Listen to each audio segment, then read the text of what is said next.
ఆలయాల అభివృద్ధికి హిందూ ధర్మ పరిరక్షణకు కూటమి ప్రభుత్వం కట్టుబడి పనిచేస్తుందని రాష్ట్ర ఉప ముఖ్యమంత్రి కొణిదెల పవన్ కళ్యాణ్ పేర్కొన్నారు. 3.7 కిలోమీటర్ల మేర నిర్మించిన రామతీర్థం గిరి ప్రదక్షిణ మార్గాన్ని ఆయన కార్యాలయం నుంచి వర్చువల్గా ప్రారంభించారు. అనంతరం ఆయన మాట్లాడుతూ రాష్ట్రంలోని ప్రసిద్ధ పుణ్యక్షేత్రాల్లో విజయనగరం జిల్లా నెల్లిమర్ల మండలం రామతీర్థం ఒకటి. గొలుసు లాంటి రాతి కొండల మధ్య శ్రీరాముడు కొలువైన ప్రాచీన దేవాలయం ఇది. అంతటి విశిష్టత కలిగిన ఈ ఆలయంపై గత ప్రభుత్వం నిర్లక్ష్యం చూపిందన్నారు. ఆలయాల పవిత్రతను కాపాడుతామని, దేశ సంస్కృతి సాంప్రదాయాలను పరిరక్షిస్తామని అన్నారు. గతంలో గిరి ప్రదక్షిణకు రాళ్ళు ముళ్ళ కంపలతో భక్తులు ఇబ్బంది పడేవారని అన్నారు.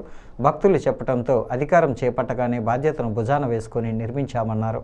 కూటమి ప్రభుత్వం 20 నెలల్లో 40 కోట్లు వెచ్చించి రాష్ట్రంలోని 22 ప్రధాన ఆలయాలకు రోడ్డు సౌకర్యం కల్పించిందని పవన్ వెల్లడించారు. 3,40,00,000తో నిర్మించిన 3.7 కిలోమీటర్ల రామతీర్థం గిరి ప్రదక్షిణ మార్గాన్ని ఉప ముఖ్యమంత్రి పవన్ కళ్యాణ్, మంత్రులు ఆనం రామనారాయణ రెడ్డి, వంగలపూడి అనిత, కొండపల్లి శ్రీనివాస్, ఎంపీ కలిశెట్టి అప్పలనాయుడు ప్రారంభించారు.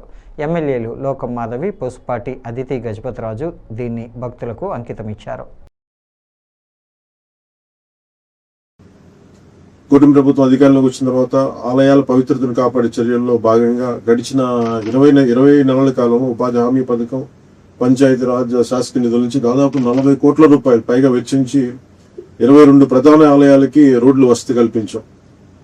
శివరాత్రికి ముందే మన మంత్రి గారు కూడా పాల్గొన్నారు, మా రామనారాయణ రెడ్డి గారు కూడా. శ్రీకాళహస్తి గిరి రక్షణ మార్గాన్ని భక్తులకి అందుబాటులోకి తీసుకొచ్చాం. కోటప్పకొండ గిరి ప్రదక్షిణ మార్గంలో రోడ్లు మంజూరు చేశాం.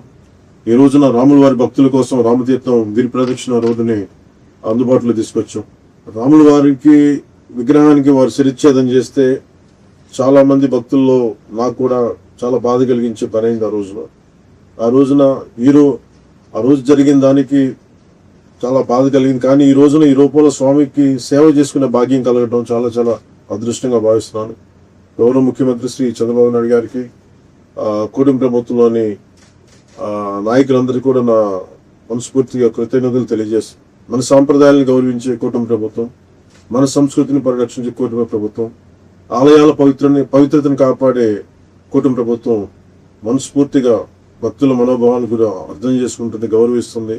అలాగే మున్ముందు ధర్మ పరిరక్షణ సంబంధించిన ఎలాంటి బాధ్యతలైనా భుజం మీద వేసుకుని ముందుకు తీసుకెళ్తామని తెలియజేసుకుంటూ ఈ కార్యక్రమంలో పాల్గొన్న ప్రతి ఒక్కరికి నా హృదయపూర్వక ధన్యవాదాలు తెలియజేసుకుని సెలవు తీసుకోండి.